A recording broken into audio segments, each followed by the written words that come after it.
La rocca chiamata degli Alberi, dal nome del quartiere cittadino dove sorgeva, fu edificata nel 1362 per ordine del signore di Padova, Francesco da Carrara, al fine duplice di proteggere l'ingresso occidentale di Montagnana e di costituire un centro di ultima difesa per la guarnigione militare nel caso il nemico avesse occupato la città.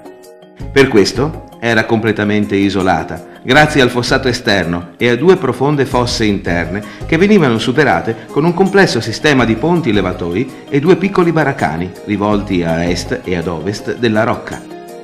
Nell'androne merlato di accesso possiamo ammirare le 3 grandi lapidi di pietra con gli stemmi del comune di Padova, di Francesco I, e della famiglia da Carrara. Il cuore della difesa era costituito dalla torre Dalmastio, che domina su tutto il complesso e sull'intera parte occidentale del sistema difensivo. L'interno, dopo il crollo delle antiche travi e dei tavolati originari, è stato restaurato inserendo una struttura di metallo che regge i piani attuali.